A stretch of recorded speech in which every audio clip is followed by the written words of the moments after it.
Do I have your attention now? Do I have it?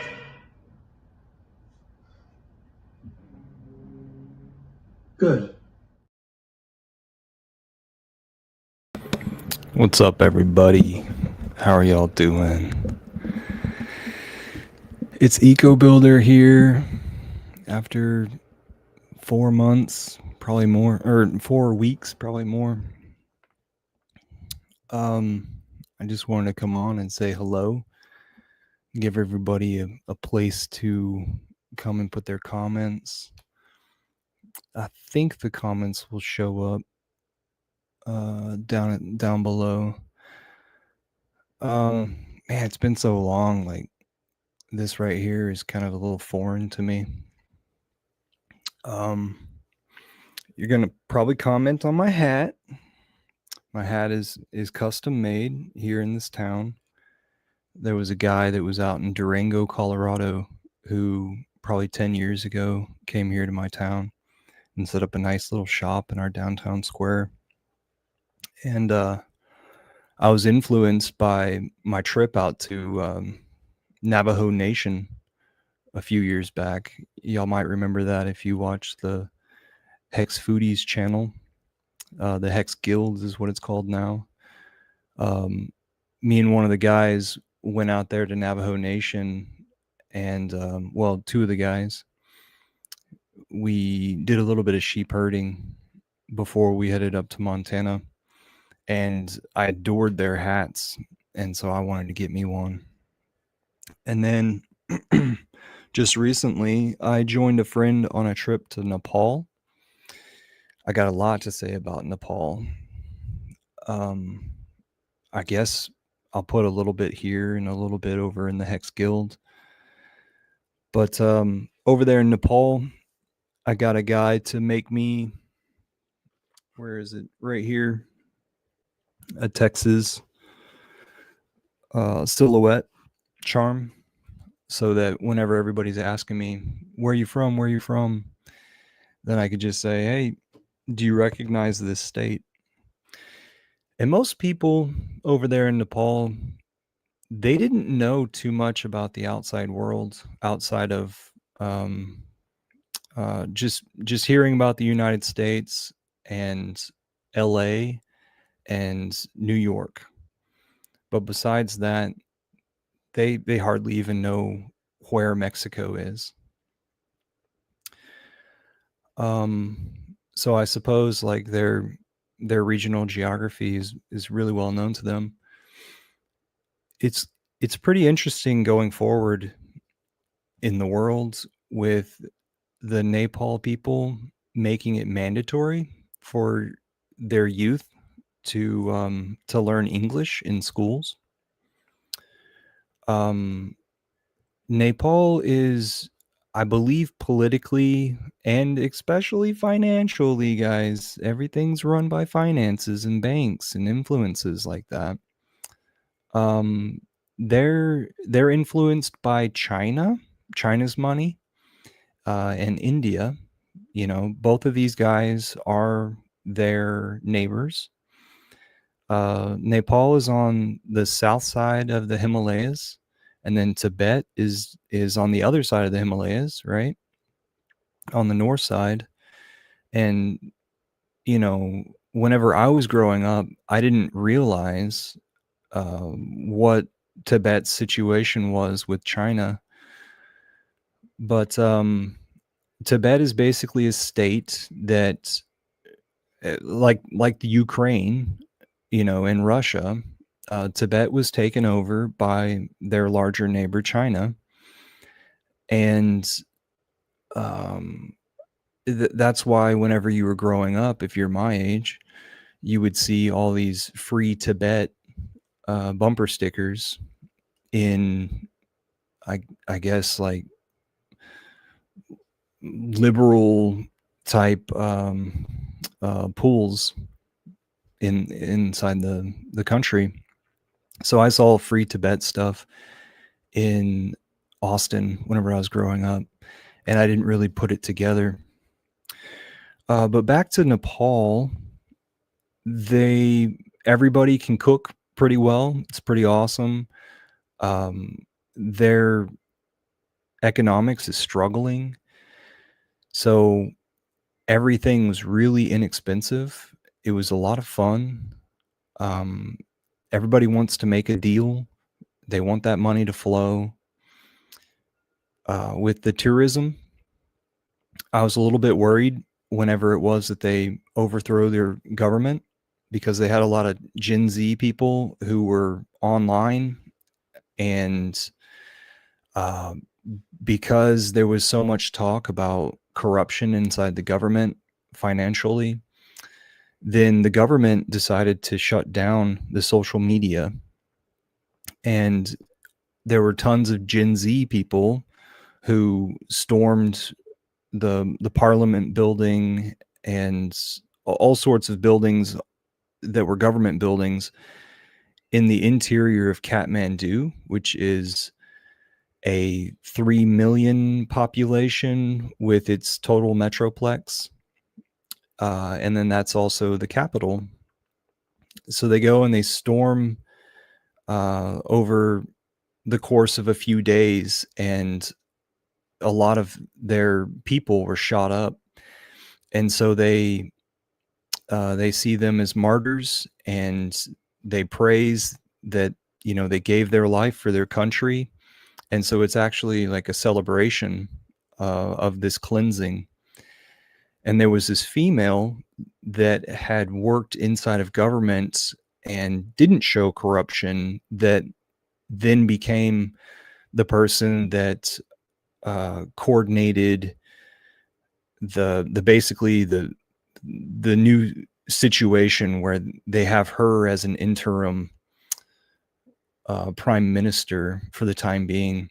Nepal has a president and a prime minister, and the prime minister works with the government. The president works with I'm having a loss of words in the last few days, so bear with me. I apologize. Maybe put it to 1.5 speed or 2. The president deals with like cordial matters, so embassies, let's say, within the country there, to make sure that everybody's at peace. Sort of like a top character inside the government system. And so it's a division of powers, but it's a division of influence, while the prime minister will actually deal with I guess what we would call representatives in Congress and all. I see that Hoink Fright is here. What's up, man? He says, bang, bang, bang, Hex Gang. Is that showing up? Yeah, it did show up. Okay. So, an interesting thing about Nepal, also on the same topic of banking and everything, they don't allow crypto. They don't allow you to trade. They also don't allow you to promote. And so I'm glad that I never whipped out a Hex sticker out of my wallet, or a Hex card out of my wallet. But I think it would be interesting in some way to let folks know about crypto. And maybe it's just to arrive on spot and say, hey, I made money in crypto. And that might be enough to turn some heads. This also goes into the topic of, in the last 20 years, Nepal has caught up on electricity and internet. So their power lines look like an absolute mess. You know, the power poles going up, and then there's just a big black clog of everything. I don't even know how they could work on the things. I didn't see any like little notes around that said, you know, this one goes to this building, that one goes to that building. But it looks terrifying. If you're if you're the type to keep everything neat and organized, my goodness, that's a scary sight. So I was told by a jeweler who was, we were talking a little bit about each of our countries, and he was telling me that his dad told him stories from 20, 25 years ago that they used to have leopards roaming the street right at sundown. And that's like everybody would get inside their house to make sure that they weren't attacked by leopards roaming Kathmandu. Pretty interesting. Um, but yeah, it's a really cool country. I was told by one guy who like has come over to the States and set up um like no-kill kennels about dogs, right? And he was telling me that Nepal has lost its love, like love within each human being, but the United States has it. And I'm in denial from his statement. I believe that the Nepalese people have plenty of love. So I don't know exactly what bug that guy got. I believe his wife was a Southeast Asian of some sort. Let's say she was, um, God, what did she look like? She looked like a Vietnamese, maybe Vietnamese Chinese mix or Japanese Vietnamese mix. I don't even know if those two types get along. But that was a short conversation that I had over at Lumbini. Lumbini is an area that is in the south, in the plains, where a lot of crops are grown. So farming villages. And so there's a mixture of Indian type people with Nepalese. And Lumbini is the place where they traditionally say that Buddha was born. And so there in that area, they have something that you can see from satellite images where there's this huge rectangle that stretches north and south. And they've got like monuments, palaces.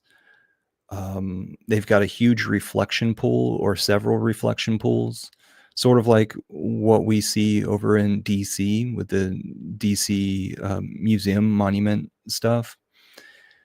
The whole mall, the DC mall, right? Um, so I got to tell you guys, when I went there, somebody told me that it's a good place to get away and to cleanse yourself. I thought they meant physically cleanse, like whenever it is that people go and, air quotes here, trek. Trek is hiking. I guess it's a worldwide term, trekking. Most people, they'll visit Nepal in order to have a guided tour of hiking and go up in the Himalayas in some fashion. It was interesting. I saw a lot of couples that traveling together, and so for some reason, a lot of these females were getting injured. They were making simple mistakes, and they were scratching themselves up or twisting something. So that was kind of an outlier that I witnessed. Um, but the reason why I brought that up is because of the cleansing. It was it was really interesting when I was there. It was almost like I experienced a lot of things in the dream world, a lot of things um, that you can't really clock, that you can't really note. And so I would I would advise everybody, hey, check this out. Go travel the world, of course. I'm not much of a world traveler. I'm wanting to pick up on it. Um, hey, academiated. It's been so long, it's hard to say your name.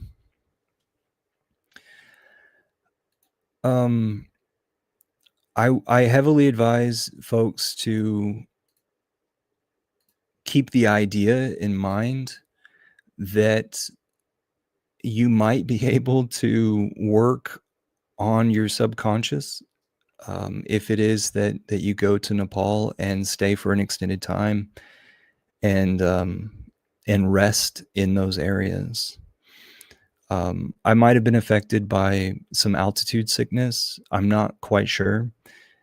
There was a time period where basically I took in a bug, or maybe there were 2 or 3 times that I took in the local bug, and allowed it to change my body, and I think for the better.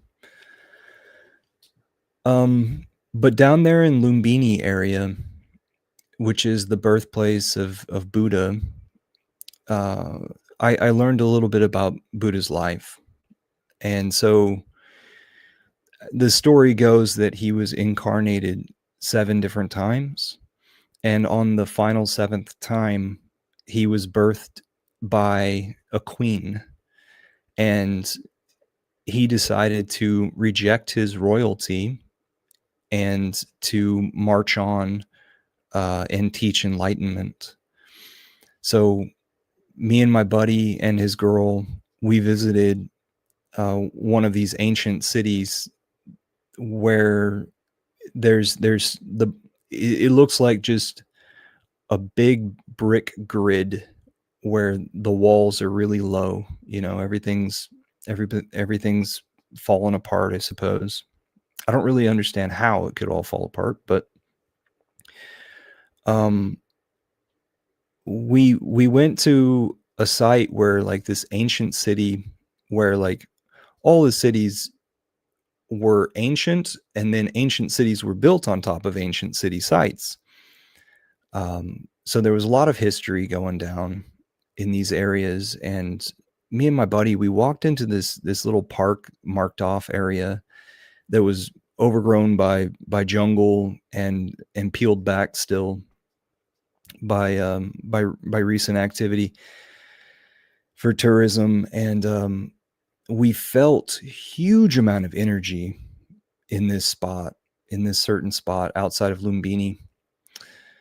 And I could tell something awesome went down there.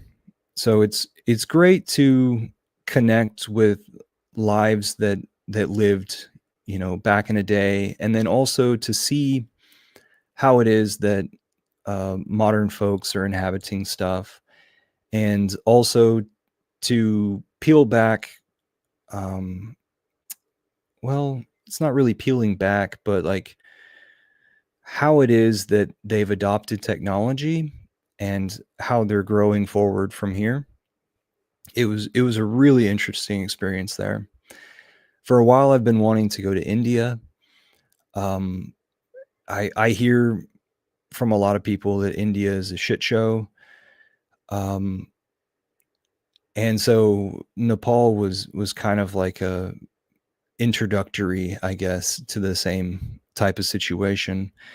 If it is that here's a warning. If it is that you're not able to, like, hold your bowels, if you can't get onto a bus ride and hold it for 4 hours or something, I mean, there are stops along the way because the bus riders have relationships with folks who have stands on the side of the road, and they've got plenty of bathrooms and stuff, but you would be left to possibly squat over the top of a hole, a ceramic made hole, but still, things could get uncomfortable. So, and then there's also the plane ride over there.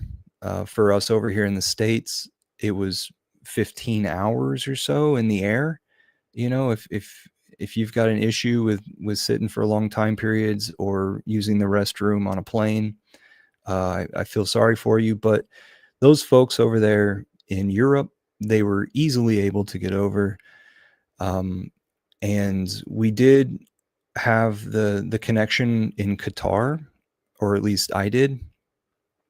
Qatar. It's a very nice airport. One situation that I noticed is the best food court was like downstairs and tucked away in one little spot. You could get all the things that you need, but everything else was hit or miss, I suppose is what you call it. But like the Qatar airport, they make it to where it's like a mall with an interior atrium, and you can't blame them. They're in the middle of the desert or on the side of the desert. But that atrium had so many plants and so many water features that there was so much moisture in the air that it was uncomfortable. You know, you're planning on things being cold in winter, so you're wearing possibly several layers, and then once you get into that airport, you just want to strip. Let's see. And then there's all different types of people in that airport, right? There's people going everywhere around the world because heck, every place in the world can be reached from Qatar with one air flight. Let's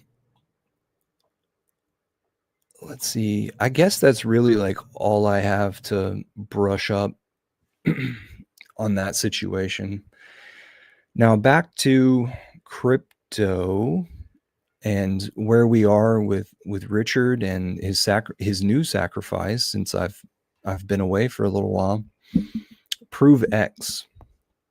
Richard is creating a situation where we have more security and privacy, and I think that it's great. I don't quite understand why there is a token for this.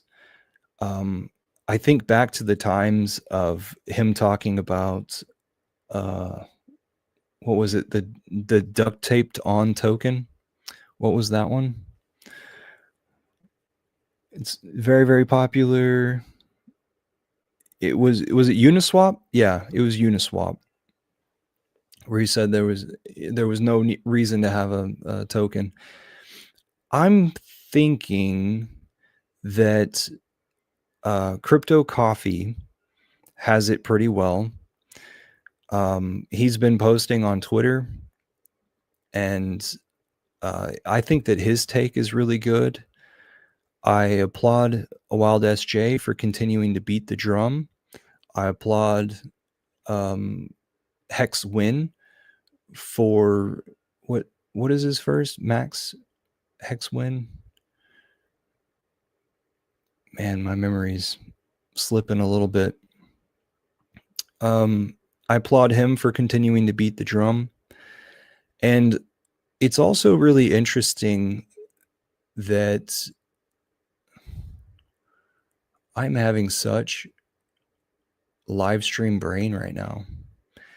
Andrew Tate is going out on the internet talking about security and privacy. Privacy is the big word, because he's talking about how the governments and banks should be having AI going into blockchain and checking transactions and following up for multiple years past. For a person like me, that's not especially concerning, but I'm not doing much myself. But I think it's really interesting that Richard is sitting here introducing new stuff to his community and leading the way. He's always said that he's a thought leader. I love it that he released a video, and prior to that, like a week prior, he asked like, hey, if if I was to do a live stream, what are the questions that you guys have? And so that was on Twitter. And so a lot of people had a lot of things to say, and he read out those questions and then answered them in his, I think it was a 45-minute not a live stream, but a recorded video, and then he posted it. I really like it that he goes and does those sorts of things, because that puts that answers a call. A lot of people just spasmodically type out like, hey, it would be better if you were active in the community. Well, he is active and he is listening. If it is that y'all have stuff to say, put it out there. I've learned a lot, or I have, what is it like? I've been put in the oven and baked out a little bit when it comes to social relations, because of all of these folks on the internet. It's really interesting. You guys are so smart. Everybody here is smart in their own way. Y'all are geniuses. But what I've learned is that you're all also headstrong on your own ideals. And so over the last few years, I've always been trying to group people together, and maybe even fund them in some sort of way. And I think what I've found out is that everybody has their own ideas. Like, they're so unique that it's hard for them to work with each other on a single idea. But everything progresses, and we're in another time period where, you know, we get through this, and then here comes the next time period of everybody learning together, or taking what it is that they understand and marching on. So with saying that, the reality TV show stuff that I had been planning, I still have it in the back of my mind. It's kind of on the back burner, but it is not off the table. It's not off the cooktop. And I don't think it ever will be off the cooktop until something is produced. The DeFi puzzle, that I think was a huge win. I've seen that people are still visiting the website and interacting with the Twitter handle. It has been cracked. I haven't yet posted all the winning terms yet. I was just trying to figure out how I wanted to do that, and I might end up blurting it out, or I might just put it on the website down at the bottom or something and say, you know, like, spoiler alert, warning, here's the winning stuff. That way it's not just easily searchable on Twitter. And then there's the idea of allowing the website to go, because I am paying fees for the website to continue, along with the idea of this live stream stuff. Like, you notice that I don't have StreamYard up in the corners or anything like that. That's because I'm paying multiple dollars per day to keep StreamYard. And y'all have heard me complain about StreamYard. Like, they up the prices and they don't tell you. And there for a little while, they weren't even offering new features, but now I'm seeing the new features and stuff. So we'll see how things go. You know, I've done this stuff to reach out to existing folks and new folks, and especially the people that are local to me here. I've wanted to make sure that they knew about Richard.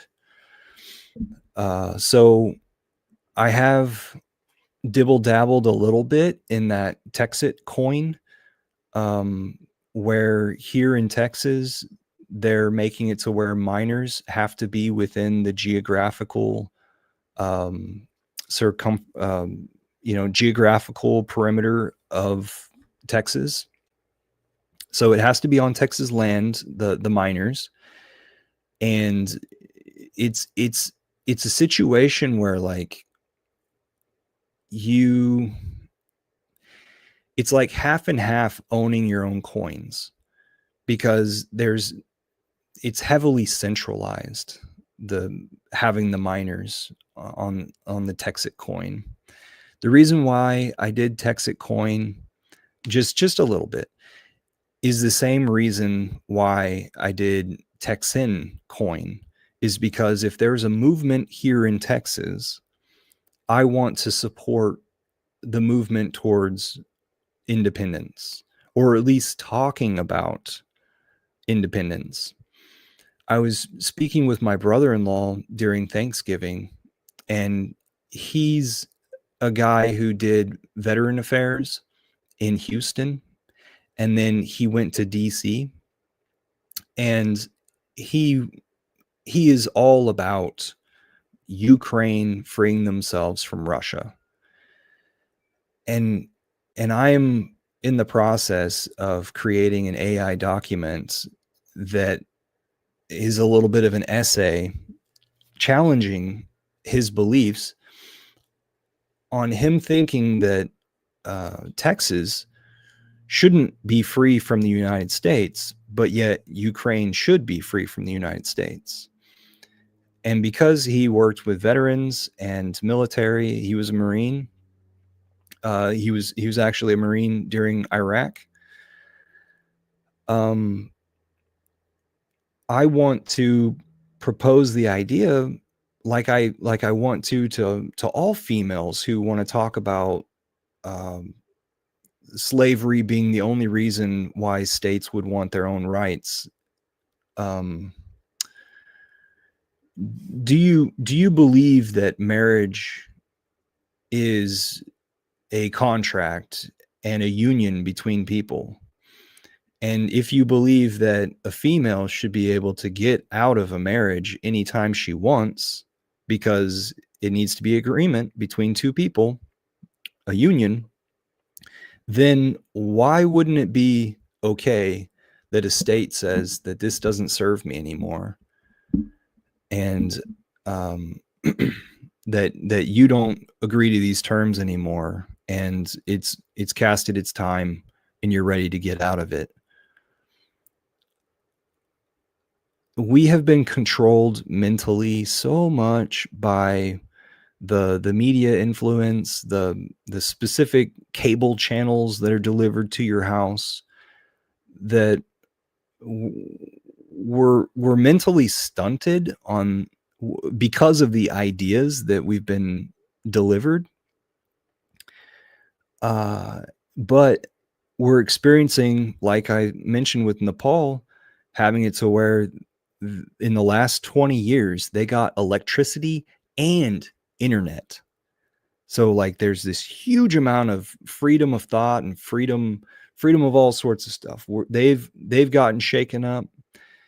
Just like that, I'm seeing it to where the United States is getting shaken up right now, like crazy, because the gal Tina Peters that's over there imprisoned in Colorado, calling out voter fraud in Colorado, that's getting a ton of attention through social media. And so is the questioning of Charlie Kirk's wife, where tons of folks are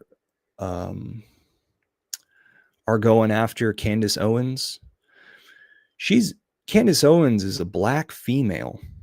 She's saying the things that a lot of us other people would be saying. I mean, she's very intelligent, so she has quite a sharp tongue, let's say, to be delivering this thought. But she, as a black female, is coming out and saying these things because a lot of us white males have been silenced for so long now that finally, another type of individual, one that's been, what is it? She fits the demographic that has been sponsored, and now the same message comes out. So I am seeing the speed up of people's worldview update. Let's say, let's go with worldview for Richard. All right, Finbear has now hit the chat. Yo, what a treat! See you all of a sudden. Yeah, Finbear, I was thinking about you a few days ago, and I was like, you know what? He's gonna love it whenever I release a video. I've missed you too. I've missed everybody. Oh, Finbear, I left you on red in the telegrams because I deleted Telegram from my phone, so I need to get into it in a different way. It's because I know for a fact that some guys have been tampering with my stuff, and so I've just like reassessed a few things, and that's been a part of me learning about social things, on the internet, like how everybody's such an individual. They all have their own ideas.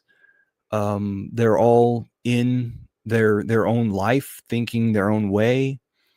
And so it's all become a little bit more real to me, and baked into me a little bit more, because I'm the type of guy that lends myself out and believes that everybody is telling me the truth whenever it is that I first talk to them, Finbear, he's over there in Finland, so he gives us an update on Russia. He says that Russia is kicking ass so much, even Trump had to admit they're winning. Yeah. And then also, Putin is out there on social media telling people to investigate a little bit harder and understand why it is that they're doing what they're doing.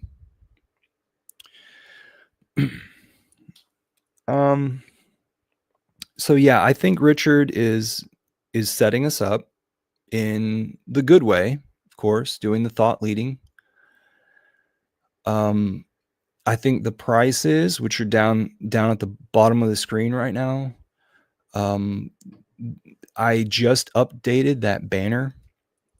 So I have seen how the prices have been cut down to probably 60% of what they were right before this, except for Pulse. Pulse is maybe at 45% of what it was, and then Ink maybe 45. Maybe the main Pulse chain ones have taken a 45% cut, or no. Yeah, 45% cut. But the Hex on both chains is probably taken a 60% cut. Guys, I'm thinking that Hex, like this whole thing is a long-term play financially. I don't know how a blockchain coin is going to do in the coming bull market. I do believe that at some point there will be kind of a shift and people will pile in to cryptocurrency. But I've said it on this channel for a while that Trump is shaking up the world, or the world is shaking back, and that while Trump is doing these things, we may not have a bull run. And we might be waiting for some sort of stability or some sort of huge breakout. What else did I want to say about that? Also, I played with the idea that Hex might be a 15-year onboard process. You know, whenever it is that the people who call themselves the second round of Hexicans, who are the folks that came around because Pulse Chain was being released, are actually the people who came around right before Pulse Chain announcement. So they're actually the folks that saw the high prices and got money signs in their eyes. Those folks will say that it's a plague that so many people were able to get good T shares, you know, good price on T shares in the very beginning. And that therefore those people staked out for short, medium, and long. And my idea is that when it is that those long stakes become due, you know, the 10th year, 11th year, 12th year, and on up to 15, of course, then after that, it'll be a level playing field. And so these folks who got good T-shares then get their stake payouts, then look at the market and say, okay, how much do I want to stake again for the next round? Or how much is it that I want to sell off? And if they're just living off of their Hex stuff, then quite possibly they're going to sell and sell the price down. And quite possibly that's what we've been looking at. I'm not sure. I don't have everybody's address marked and, you know, figuring out what everybody's doing. In the early days, I kind of had an understanding of what people were doing with their Hex, but nowadays there's so many people involved, and you know, a few people fall off the map. You know, we've got people who have been arrested, who have divorced their significant. We've had people that have moved across the country, moved out of the country. All sorts of situations have happened since, and that's the human nature. Everybody is going to be the same person that they were before they struck big.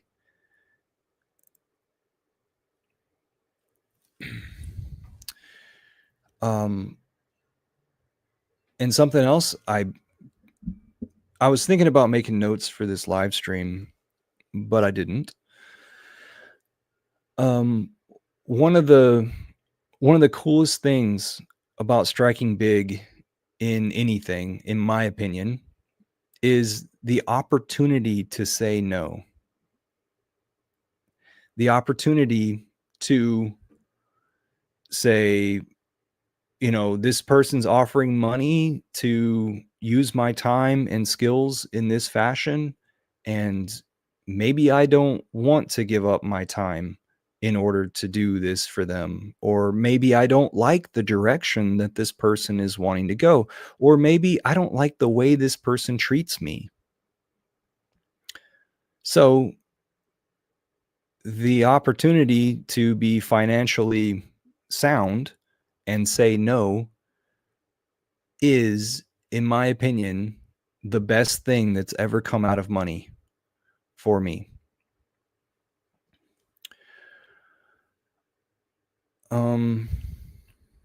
But back to talking about the 15-year onboard process of Hex Token. I wanted to do a rebuttal to Hex Kef, the air quotes CEO of Hex over there on Twitter.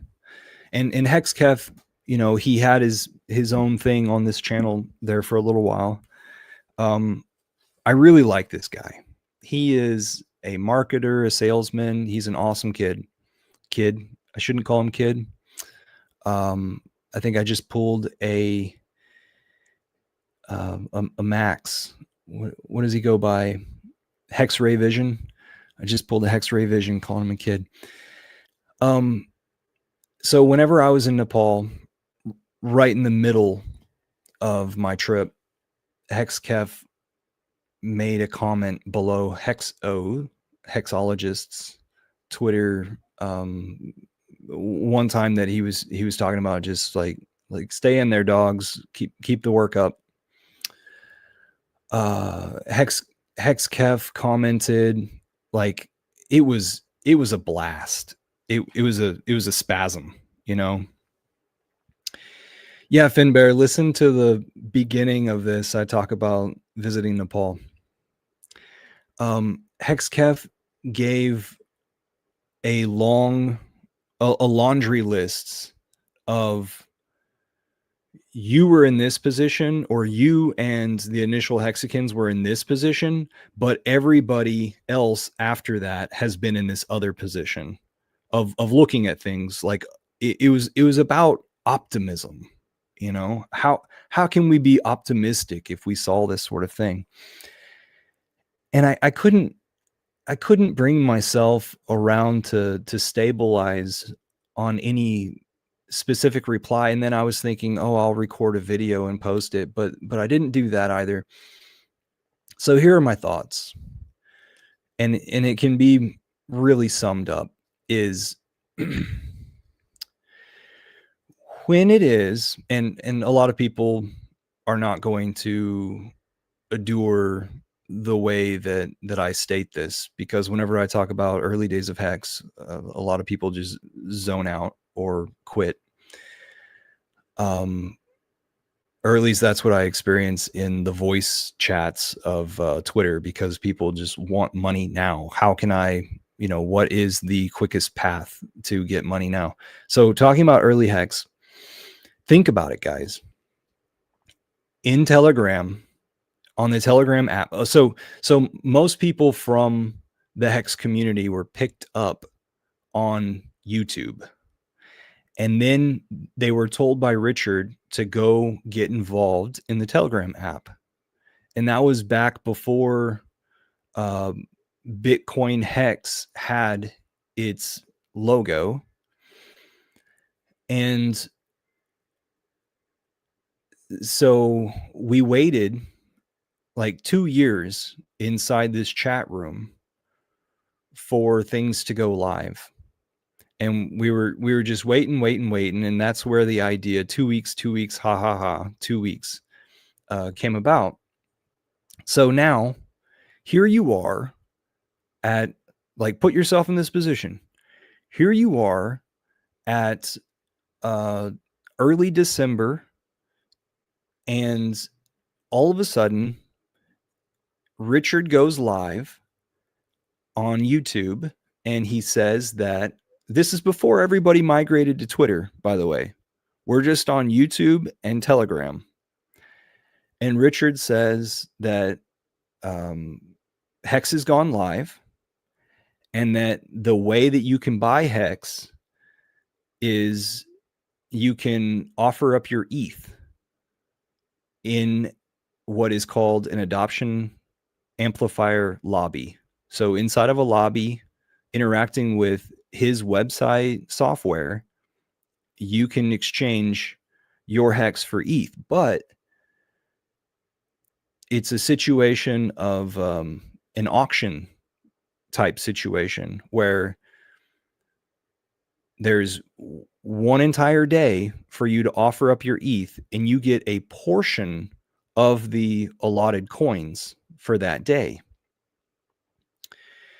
And then you can also get some Hex by your referral link, and you can also get some Hex by doing a signature based from your Bitcoin holdings. So the Bitcoin holdings didn't end up to be that big of a deal. And so typically people would do the signature and then they transfer that Bitcoin, switch out that Bitcoin for Ethereum, and then use that inside the lobby. All right. So the first day of the lobby, Richard warns us, don't FOMO into it, but everybody FOMO'd into it. Like I was sitting there at the last minutes trying to throw more ETH into the pot. And I'm lucky that the time expired and the transaction didn't go through. So I didn't waste that amount of money on everybody else's FOMOing and me only getting a very small portion that day. I used to have the numbers on that. I think it might have been like 46,000 hex per Ethereum on that day. The following day, people semi-FOMO'd, and I think that was 86,000 hex per Ethereum that you put in. And Ethereum in those days, I think was $80. So then came the third day, even less people got in and got hex. And then came the next day, and then came the next day, and it kept going down. The price, the assumed price of hex continued to go down because people kept offering less Ethereum. And then there was the question of recycling. Was my yesterday's Ethereum that I put into the lobby, is it today working against me because the OA wallet is offering it up and grabbing a portion of hex? So there came that question, and that question is not allowed to be asked.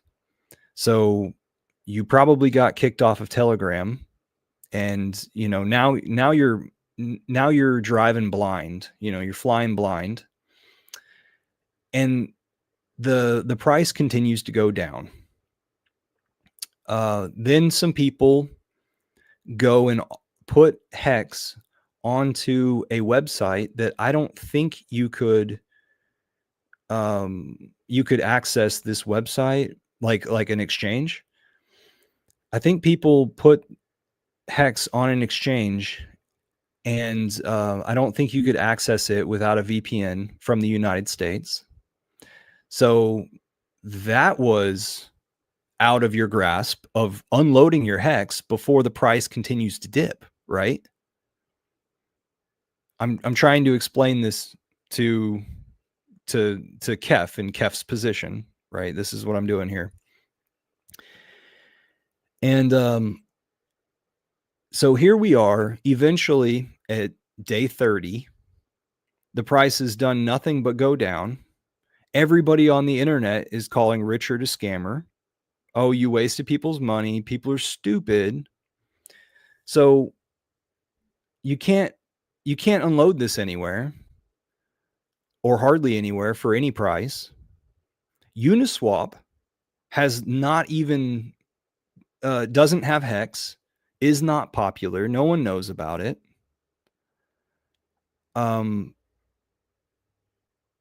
So then we go a little bit further in to the adoption amplifier, like day 35 or something, where the price is mega low. And what are you gonna do with your hex? You might as well just say, hey, if this thing works out and I stake it now, then I might be able to make a really good return whenever people start believing in this thing. But if people never believe in it, then I lost my money. And if people continue to treat it the way that they do right now, with the price go down the whole time, ever since launch, price went down. Then I lost my money. So what, right? So why not just go ahead and go all in with your losses or your future gains? And why don't you just stake it? So the price went down for 43 days. And at that day 43, at that specific day, you could probably get a T-share, which means you stake your hex that you already have, you stake that hex, and the per rate of hex, or the per rate of hex to T-share, equaled something like 69 cents, 68 cents, or something like that, which Hexkef referred to as like 38 cents or half of that. He said 30 something cents, and that's wrong. Okay, it was something around 67, 8, 9 cents. So that was day 43. When you're sitting there holding bags of this hex stuff, and you've experienced nothing but price go down. It didn't go sharply down. It slowly went down a slope, right? So looking at that, you could be like, well, maybe there'll be a cup and handle. And 2 years later, if you zoomed out, then basically that was a cup and handle. That was the bottom of the cup. But it did take another 2 years or something like that for it to recover. It took eventually for our entire community to be told by Richard to go join Twitter. Hexo didn't have hexologists back then, I don't think. I believe it was only whenever he created his Twitter account he called himself hexologist. I'm not sure though. But back in those days, there weren't hex streamers either in those first 43 days. There were people who did videos and posted those videos, but you would see them as independent thinkers that were saying, if this thing works out, this is what it could be. But there weren't like chart analysts that were saying, like, this is very promising. Look at this little ticker. Look at who's buying, things like that. We didn't follow those sorts of things. We didn't have the folks to do that in the public eye, right? So eventually comes the idea where Richard tells us to go and join Twitter as a big old family. And we went and did that and made a mess of the place, and had some fun and challenged ideas that were going on at the time. So that would be my rebuttal, my very long rebuttal, kind of like trying to tuck it into bed,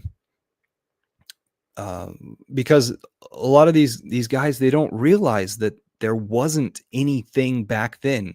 If you went and bitched about it somewhere, no one would listen because there wasn't anybody here. All right.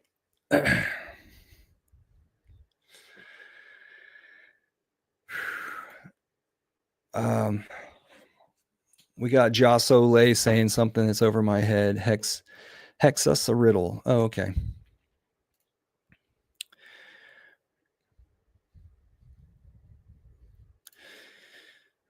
Finbear was there for the first day, so he knows that the second day was half price.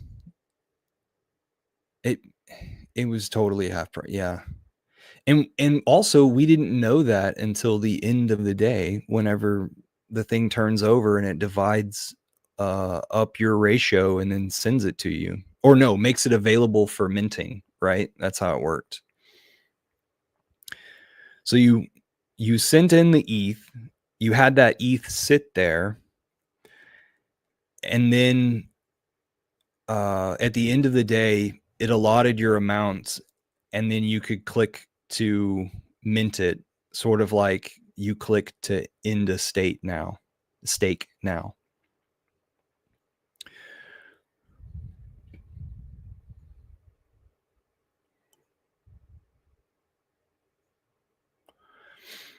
All right, what do you guys want to talk about? Because I have pretty much, after an hour now, figured out I don't have much else to talk about because the Prove X stuff, that's beyond my understanding, guys. There's a sacrifice going on right now. We're about 2 weeks into it.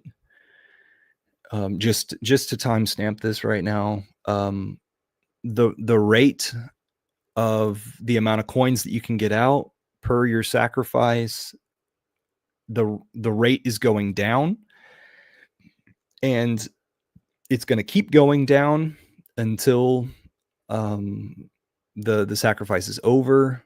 We don't know when it is that those coins will be delivered. I don't even know if we're calling them coins or tokens right now. I don't know if there'll be some sort of like a transaction fee type of coin, or is it going to be like a situation like Monero, to where you move your money into it and then move your money out of it, and then nobody's able to see where you moved out into? I think Richard did a really good job of explaining, like just narrowing it down to what it is that he's after. And then I also think that Crypto Coffee is continuing to give us a good idea of an overall understanding of what this is.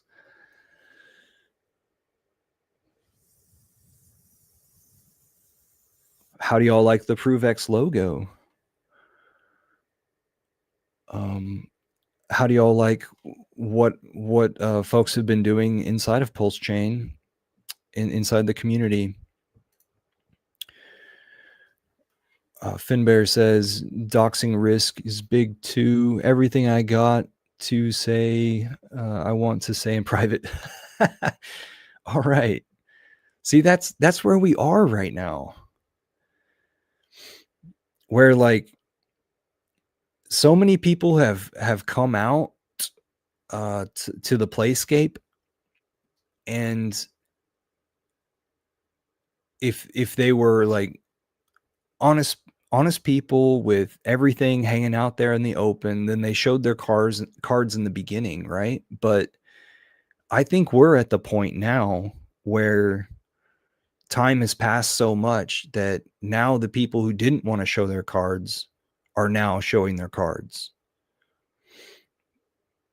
You know, it's almost like when price goes down, then you get to see another side of people. And I always think Richard is watching, and that this is a part of his game. And that's, some people on Twitter have been posting little sections of video of him saying, you know, you don't want people to have a ton of your coin holding all the way until the price goes up. You would rather the folks that want to unload at lower prices so that they don't stop your green candles going onward.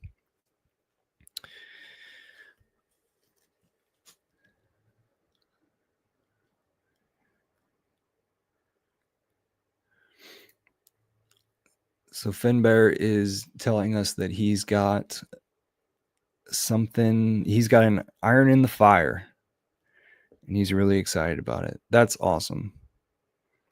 I hope that everybody has, you know, multiple side gigs going on.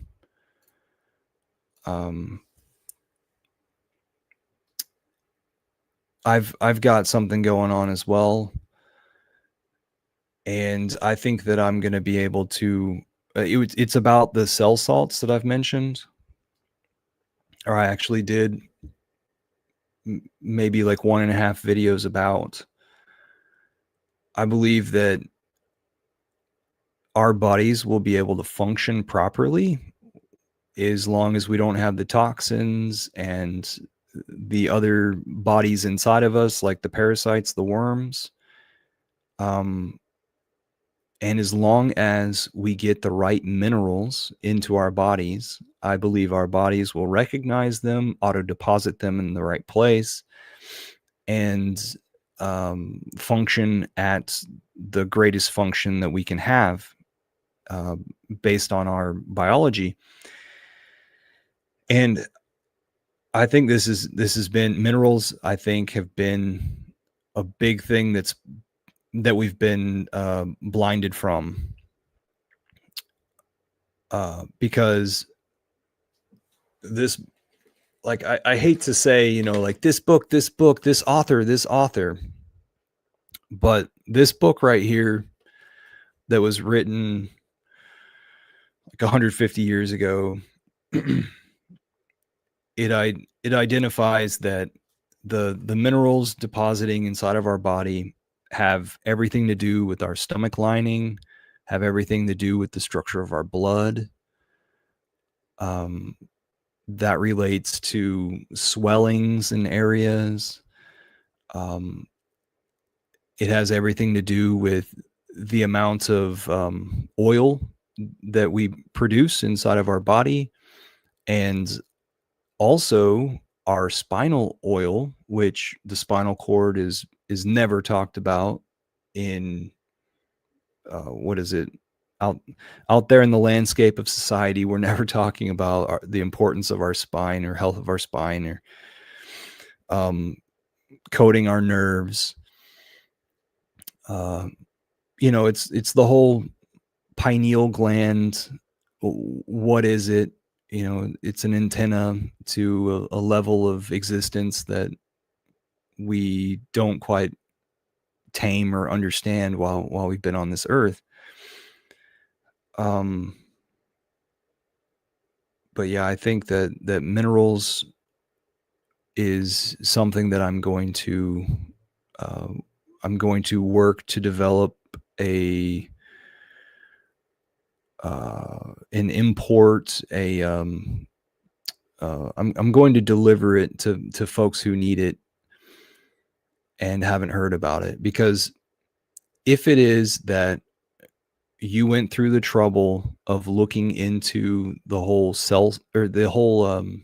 Celtic salt and your Himalayan salt, like all these different types of salt, these people were seeking minerals, and right up under their nose were lab made combinations of minerals that they were actually seeking, and they were only getting a portion from those brands like Celtic salt.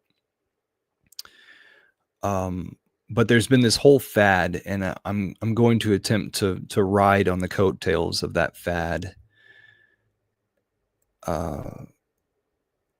And you know, if you want to relate it to crypto and Richard, I think that Richard is a great marketer, and that he also recognizes where it is that people's minds are, and then you take it, you take what is popular now, and you kind of just, you go right to the side of it to lead people in that direction. That was a bad description, but you know, our Hex logo, the color of it came out right before Instagram changed their colors to it, and everybody then started doing the like, this is the technical fad, the tequila sunrise stuff. So kind of like how brands reimagine themselves or reimage themselves every 10 to 20 years, you know, with whatever fads are going on. I noticed just recently, I guess I got an update on Google Photos, the little logo for Google Photos. They used to have it to where it was just flat colors of the primary colors in a pinwheel sort of thing, and now they have it to where it's like a flat 3D thing where it's almost like they took the brush in Photoshop, and the brush was on white, and they just once clicked it right in the middle. So now instead of flat color, the same color for each fin of the pinwheel going out, now it's fading into another color as it goes inward. So they're making it 3D. So there was a version where, or there was a time period where apps, their logos were to just be flat and solid, and now we've come into the stage of making it more dreamy and interactive now that people have gotten used to apps and their logos. But there still are those people that are calling for simple phones, and especially with the privacy issues that are coming up, because Meta is telling all of their platforms, Instagram, WhatsApp, and Facebook, all of those, they're going to download your personal messages. And of course, they're going to feed that into AI, and they're going to figure out what's the best heart-wrenching drama that they can make with all of your information.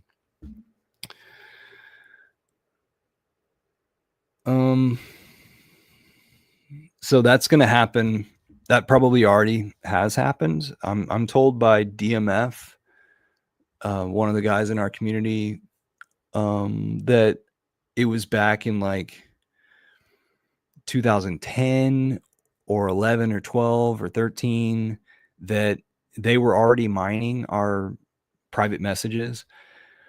But now they're officially announcing it across all platforms. They're going to take that shit. So a person like myself needs to figure out whether I want to get off of Facebook or not. Like I've already offered so much that I probably will be lazy about it and not do anything. Because I've got some cool Facebook videos up that talk about weather modification and about COVID, like right there in the beginning of COVID. And I kind of want to have it time stamped of, I told you way back then to question everything. And I haven't changed my stance, nor do I think I ever will. But another thing that was cool about Nepal was there was no aerial spraying going on.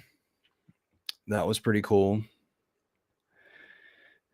But there were routers everywhere. So if you're a person who plugs into the hard line there at your house,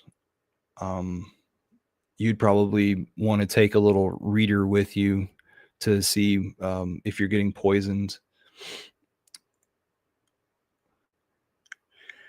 But yeah, that's a huge concern. Like there's only so many people who are aware of what the technologies are poisoning us with through our air. And then there's even, I guess there's about the same amount that understand that we're being sprayed out of the sky. Today we had a little bit of a front and the planes were up above that. You could see them because there was a front and then there was a plane going parallel to that right above it. It was a good spectacle, but I didn't take a picture. What else is going on? So like a little bit with my travels, I feel like every time I have a conversation with somebody, I have this capability of being one-to-one with them and them opening up to me and them talking more than they should on their side of the conversation. And so they spill out like their points of view about the world, and how and I recognize like how comfortable they are in those points of view, and the influences that keep them in those points of views. Like when I was in Nepal and we were in some of the jungle lowlands, there's this area called Chitwan, which there's a huge um, land reserve over there where there's wild rhinos that you can go and see from the back of elephants, and you can see all sorts of things down there. And this is along the main river that comes out of the Himalayas down to the south, and then it starts to go east. And there, when it goes east, then that's the borderline between them and India below them, right? That's the national border. And so we went out of the hotel down on the street level, and then walked into a place because they have momos, which are like, I wanted to say dumplings, but they're like tortellini. Like it's a flat pasta wrapped whatever you want inside. So beef, chicken, vegetable, whatever. And then also they can cook it by boiling it or frying it or whatever.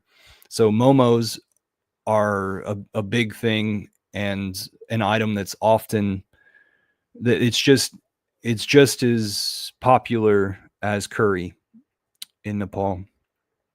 So we sit down there and in this restaurant, and then I start looking around, and then I see over on a whiteboard a really, really weird situation where somebody quoted Bill Gates and said something about like it takes a strong person to stand up to the rest of the world and tell them that they're wrong or something. It was along those lines, and I was just like, oh my gosh, these people, how long have they had that up on their whiteboard? Because it must have been, 3.5, 4 years ago that they were listening to Bill Gates saying, these things about vaccination.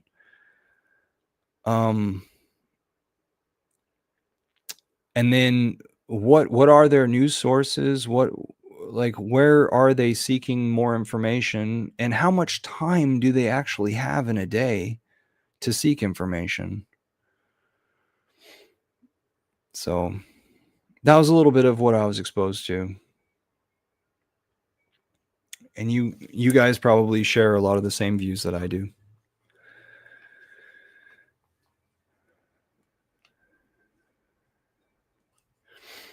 All right, so everybody congratulate Finbear. He's about to be a step granddad next month.